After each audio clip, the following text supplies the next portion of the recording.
راوی شہر کے ہنگاموں سے دور میلوں پھیلے ویرانے کے درمیان وہ حویلی کھڑی تھی جو وقت کی گرد میں گم ہو چکی تھی۔ لوگ کہتے تھے کہ وہاں کی دیواریں باتیں کرتی ہے۔ وقار اپنا کیمرہ سنبھالے اس کے آہنی گیٹ کے سامنے کھڑا تھا۔ وقار کیمرے کا لینس صاف کرتے ہوئے، آخر کار اس حویلی کی تصاویر میری زندگی بدل دیں گی۔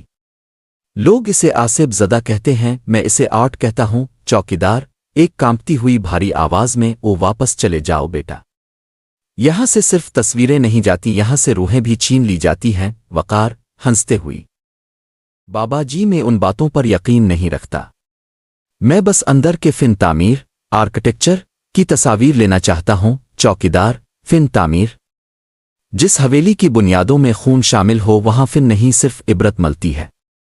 جاؤ، اگر سورج ڈھلنے سے پہلے نہ نکلے تو تمہارا عکس بھی تمہارا ساتھ چھوڑ دے گا۔ در قدم رکھتے ہی درجہ حرارت میں اچانک کمی محسوس ہوئی۔ ہوا میں پرانی لکڑی اور مٹی کی ایسی بو تھی جو سانس لینا مشکل کر رہی تھی۔ وقار نے ہال کے بیچوں بیچ کھڑے ہو کر ایک شاٹ لیا۔ وقار حیرت سے، یہ کیا؟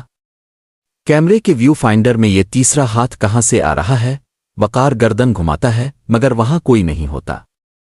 اچانک اوپر کی منزل سے کسی کے بھاگنے کی آواز آتی ہے۔ وقار سیڑھیاں چڑھ کر اوپر والے کمرے میں پہنچا۔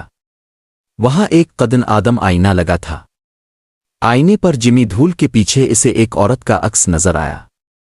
اس کا لباس زرق برق تھا مگر اس کا چہرہ گوشت سے آری ایک کھوپڑی کی مانند تھا۔ وقار چیختے ہوئے، ای نہیں، یہ ممکن نہیں۔ آئینے میں موجود سایہ آہستہ آہستہ باہر نکلنے لگتا۔ سین کی سرخ آنکھیں وقار کے وجود کو پگھلا رہی تھیں۔ آصف، ایک گونجتی ہوئی آواز میں، تمہیں میرا عکس چاہیے تھا نا؟ اب تم ہمیشہ کے لیے میرے عکس کا حصہ بنو گے۔ گلے دن سورج نکلا لیکن حویلی کے دروازے بند تھے۔